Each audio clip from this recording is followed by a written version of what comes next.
नमस्कार भाग्य दर्शन कार्यक्रम को आपण मानक बहुत बहुत स्वागत करुछि मु जसोसी प्रज्ञा। आज होछि माँ दुर्गांकर ब्रह्मचारिणी रूप में माँ को आमे पूजा करिबा। ब्रह्मचारिणी माने बहुत अधिक भाव रे तपस्या रे मग्न रहिबा।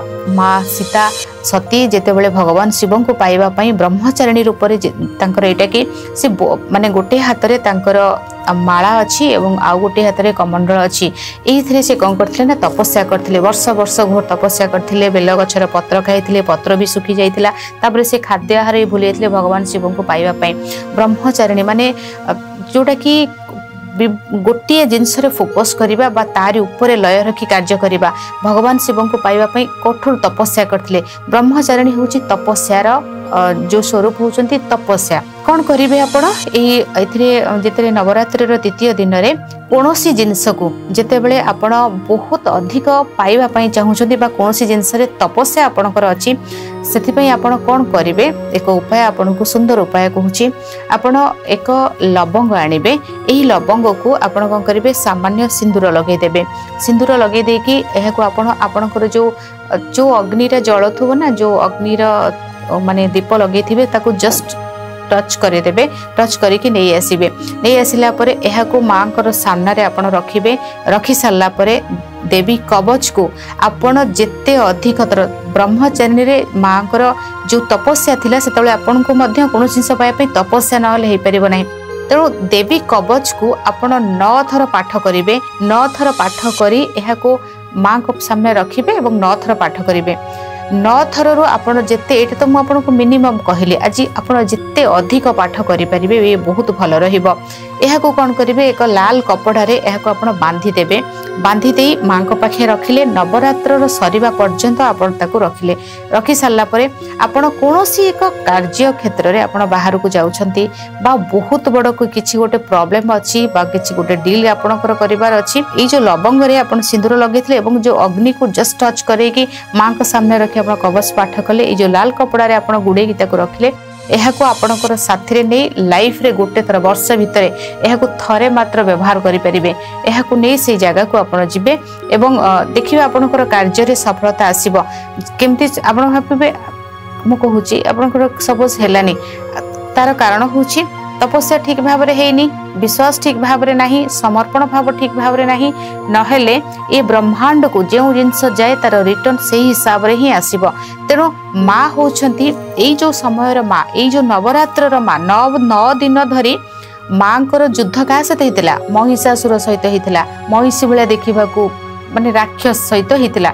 10 दिन रे माँ जीति माँ ताको बद्ध करथिले एवं जो राक्षस जो प्रकोप थिला सेथरो माने सारा जो देवता मानन को भी रक्षा हेथिले। माने देवता माने भी माने जो प्रॉब्लम करूथला ना सेथरो माँ थी तांको बद्ध कला परे ही तो देवता माने खुशी हेले ना। तो माँ कर ए जो आवाहन करी कि माँ को अणा जाइथिला। माँ को पाखरे अस्त्र शस्त्र रक्त मुखा माँ। तेणु आपण यही समय कौन करेंगे माँ कर आम कौन जिनसर शक्ति को पाइबा पाई एटा होची शक्ति। एटा यही समय होची शक्ति धरा पृष्ठ को माँ आसीचंती।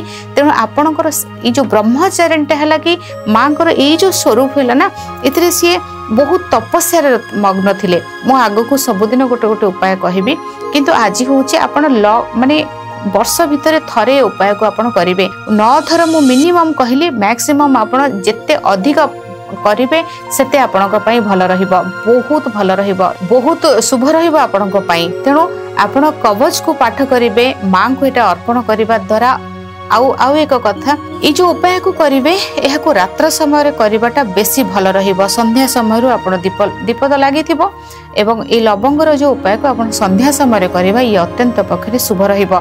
आपणकर कार्य क्षेत्र रे सफलता निश्चय भाव रे आपण पाइबे। तेणु मां को आज लाल मंदार रो माला अर्पण करिबा। पद्म पुष्प रे मां कर नाम नै सेतरे सिंदूर लगाई मां को आपण अर्पण करिवे।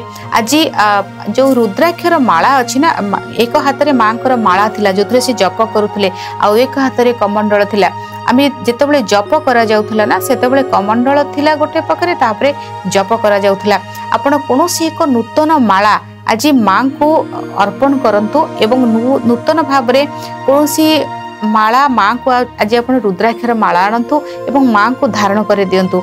गोटे माला माँ को निश्चय भाव आज अर्पण करूँ कारण माँ होती माला ब्रह्मचारिणी जो तांकर स्वरूप थिला ना से गोटे हाथ में माला धरी तेणु माला दबा को आज बिल्कुल भी भूलिबे नहीं माँ को कौन से एक नूतन माला दिंतु माला को कौन करेंगे आज आप भावे से माला आम कौन करूँ माँ को रुद्राक्षर माला सपोज आप देवे माँ को रुद्राक्षर माला देले माँ पिंधिबे बहुत दिन पर्यंत माँ पिंधिबे तापरे आपण से जो माँ सपोज 6 मास माँ को पिंधिला परे आउ बाकी जो दिन तापर आपण से माला को माँ पाखु आनी आपण से जप करेंगे से माला रे आपण जप करेंगे माँ को 3 मास पिंधातो नहले आपण नवरात्र पर्यंत पिंधि तापर आपण जप करंतु से माला रे जप करेंगे यार प्रभाव बहुत अधिक बहुत शुभ रहिबो। आज समय हो जाइछि भाग्य दर्शन कार्यक्रम को एठी रखुछि विदाय नउछि नमस्कार।